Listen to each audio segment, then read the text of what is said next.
तो यार आज का हमारा टॉपिक है एक्सपायरेशन। ठीक है, तो सबसे पहले हमारी पिछली वीडियो में हमारे एक दो टॉपिक्स रह गए थे, तो हम सबसे पहले हम उसे डिस्कस कर लेते हैं। ठीक है, तो इंस्पिरेशन हमारी टू टाइप्स की होती है। ठीक है, एक तो क्वाइट इंस्पिरेशन और एक फोर्स्ड इंस्पिरेशन। ठीक है, तो इन दोनों में क्या फ़र्क होगा। ठीक है, तो क्वाइट इंस्पिरेशन जैसे कि नाम से ही पता लग रहा है, ये जब हम जैसे मैं यहाँ पर रिलैक्स होकर बैठा हूँ। ठीक है, तो मैं कोई काम नहीं कर रहा। ठीक है, तो ये नॉर्मल ब्रीदिंग होती है जिसमें कोई एफर्ट नहीं लगता। ठीक है, तो when we breathe during relax position तो it is called quiet inspiration. ठीक है, तो अब दूसरे टाइप की देख लेते हैं, फोर्स्ड इंस्पायरेशन क्या होती है। ठीक है, तो जब हम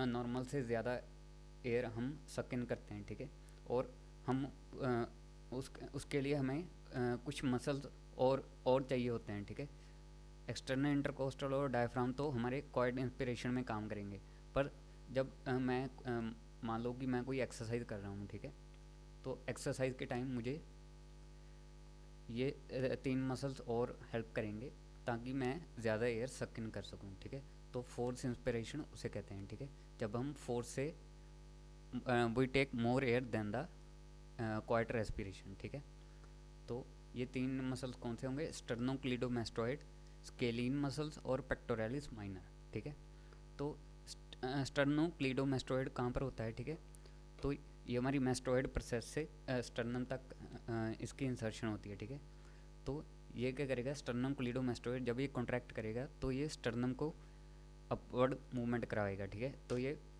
स्टर्नम को आउटवर्ड अपवर्ड मूवमेंट कराएगा जिससे कि we can take more air. ठीक है, हम ज़्यादा हवा अंदर ले सकेंगे। ठीक है, और ये एक्सरसाइज के टाइम पर होता है। ठीक है, और दूसरा मसल होता है स्केलीन मसल। ठीक है, ये तीन टाइप के होते हैं, anterior, middle and posterior scalene muscle.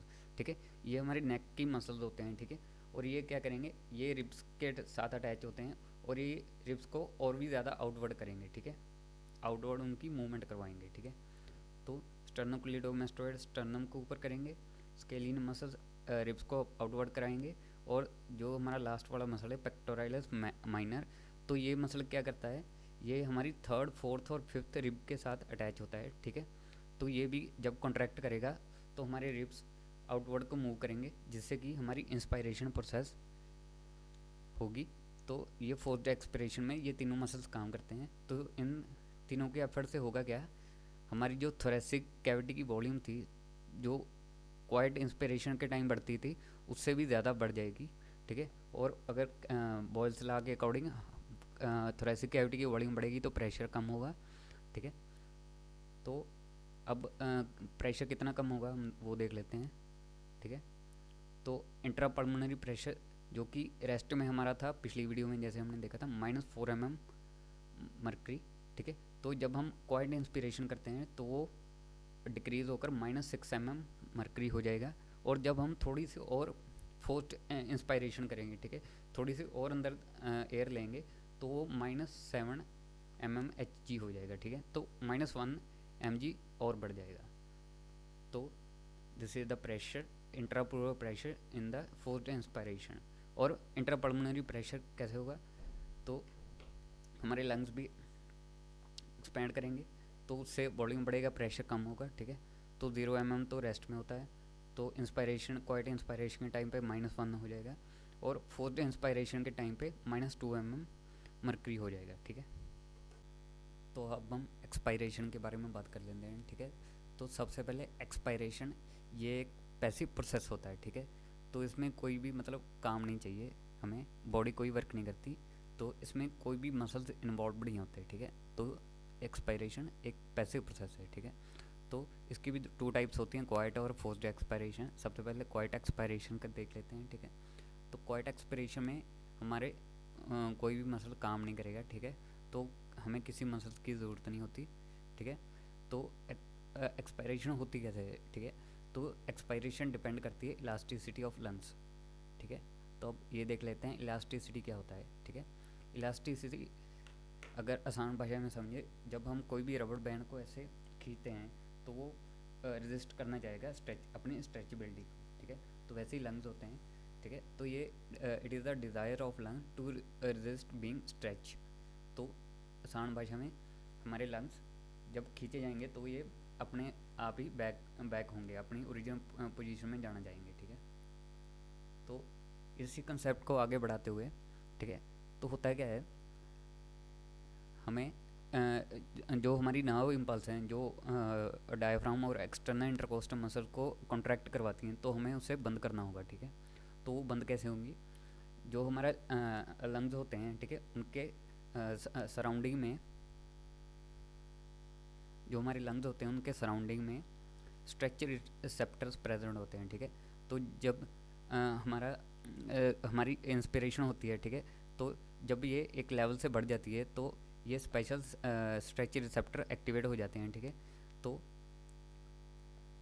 ये देख लेते हैं कि स्ट्रेचनेस ड्यू टू इंस्पिरेशन ज़्यादा हो रही है, ठीक है।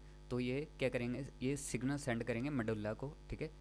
तो ये वापस ब्रेन को मैसेज भेजेंगे to inhibit the respiratory centres, ठीक है। जब हमारी लंग्स ज़्यादा की इलास्टिसिटी बढ़ जा मतलब अपनी इलास्टिक लिमिट क्रॉस कर लेते हैं, ठीक है, तो वो हमारे ब्रेन को मैसेज आता है मेडुल्ला में through inhibit the respiratory centres. तो ये क्या करेंगे, रेस्पिरेटरी सेंटर क्या करेंगे, एक्स्ट्रा पोटेंशियल आगे भेजेंगे और ये मसल्स को रिलैक्स करवाएंगे, ठीक है, जो पहले कॉन्ट्रैक्ट हो रहे थे, ठीक है। तो हमारे कौन कौन से मसल रिलैक्स होंगे, एक्सटर्नल इंटरकोस्टल और डायफ्राम, ठीक है।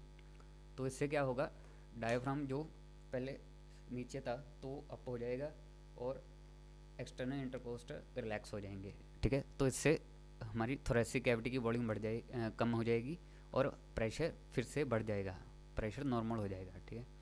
तो अब प्रेशर कितना कितना चेंज होगा, ठीक है। तो इंट्राप्लूरल प्रेशर, तो जब वो रेस्टिंग स्टेट में था, ठीक है, तो वही हो जाएगा, तो -4 mm मर्करी एक्सपायरेशन, क्योंकि चेस्ट हमारी रिकॉल बैक हो जाएगी, ठीक है। इंस्पायरेशन के टाइम हवा बाहर निकल गई तो चेस्ट रिकॉल हो जाएगी। और इंट्रापल्मोनरी प्रेशर सबसे पहले तो ये 0 mm मर्करी एट रेस्ट होता है, ठीक है। तो होगा क्या, जब हमारे लंग्स डिफ्लेट होंगे, ठीक है, तो उसमें थोड़ा सा पॉजिटिव प्रेशर आ जाएगा, ठीक है। तो उस पॉजिटिव प्रेशर से क्या होगा, जो हमारी एयर है, जैसे हमने लॉ में पढ़ा है कि air gases move to high concentration to low concentration. तो यार होगा क्या, अब हमारा इंट्रापल्मोनरी प्रेशर +1 mm मर्करी हो गया, ठीक है। तो ये क्या करेंगे, लंग्स हमारे डिफ्लेट हो गए, तो अब एयर को बाहर जाना होगा, ठीक है। तो जब हमारा एयर तब तक हमारे लंग्स से बाहर चली जाएगी जब तक हमारा इंट्रापल्मोनरी प्रेशर रेस्टिंग स्टेट में नहीं आता था, और रेस्टिंग स्टेट में और ये इक्वल टू एटमॉस्फेरिक प्रेशर के साथ इक्वल नहीं हो जाता, तब तक एयर हमारे लंग्स से बाहर चली जाएगी, ठीक है। तो at the end of expiration हमारा इंट्रापल्मोनरी प्रेशर रेस्टिंग स्टेट में आ जाएगा, जो कि 0 mm मर्करी होता है, ठीक है। तो यार अब हम फोर्स्ड एक्सपायरेशन देख लेते हैं क्या होती है, ठीक है। तो फोर्स्ड एक्सपायरेशन, इसमें हमारे मसल्स काम करने पड़ेंगे, मसल्स हमारे काम आएंगे, ठीक है। तो फोर्स्ड जो तो क्वाइट एक्सपायरेशन होती है उसमें वो पैसिव प्रोसेस होती है, मतलब उसमें कोई मसल्स नहीं चाहिए, पर फोर्स एक्सपायरेशन में हमें मसल्स की ज़रूरत पड़ती है, ठीक है। तो कौन कौन से मसल्स होते हैं, तो ये मेनली अब्डोमिनल मसल्स होते हैं, ठीक है, जैसे कि external oblique muscle, internal oblique, transverse abdominis and rectus abdominis, ठीक है। तो और एक सबसे इम्पोर्टेंट इंटरनल इंटरकोस्टल मसल, ठीक है। तो सबसे पहले देख लेते हैं ये काम कैसे करते हैं, ठीक है। तो इंटरनल इंटरकोस्टल क्या करेगा, ये हमारे इंटरनल इंटरकोस्टल क्या होता है, ठीक है। तो ये हमारे ऐसे रिब्स के साथ पड़ा होता है, ठीक है। तो ये क्या करेगा, जब ये कॉन्ट्रैक्ट करेगा तो ये जो हमारा अपर रिब होता है, ठीक है, तो उसके नीचे पड़ा होता है, तो ये उसको खींच लेगा, ठीक है। तो it will pull the upper rib downward, तो और स्टर्नम और रिब्स को इनवर्ड मूव करेगा, ठीक है। तो ये क्या करेगा, स्टर्नम और रिब्स की इनवर्ड मूवमेंट करवाएगा, जिससे कि थोरेसिक कैविटी की वॉल्यूम कम हो जाएगी और हमारा प्रेशर बढ़ जाएगा, ठीक है। और ऐसे ही अब्डोमिनल मसल्स काम करते हैं, ये क्या करेंगे, ये कॉन्ट्रैक्ट करेंगे, जैसे कि ये हमारा डायफ्राम हो गया, ठीक है।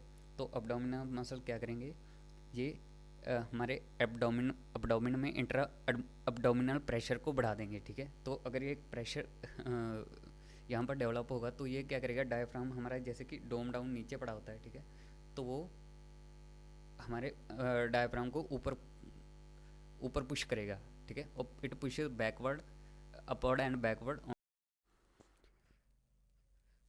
तो यार जब डायफ्राम ऊपर को चला जाएगा अपवर्ड और बैकवर्ड, तो उससे होगा क्या, हमारी थोरेसिक वॉल्यूम कम हो जाएगी और प्रेशर बढ़ जाएगा, ठीक है। तो अब प्रेशर चेंजेस देख लेते हैं कितना होगा, ठीक है। तो इंट्राप्लूरल प्रेशर तो हमारा -4 mm जब एक्सपायरेशन होती है, तो वो इंक्रीज़ होकर -3 mm हो जाएगा जब फोर्थ एक्सपायरेशन होगी। और इंट्रापल्मोनरी प्रेशर +1 mm मरकरी होता है, जो कि बढ़कर +2 mm मरकरी हो जाएगा, ठीक है। तो जब इससे क्या होगा, और भी एयर बाहर को चली जाएगी, ठीक है। तो ये जब तक जाएगी जब तक इंट्रापल्मोनरी प्रेशर 0 mm मरकरी नहीं होता। तो ये एंड में when it is the end of force expiration it will be 0 mm mercury।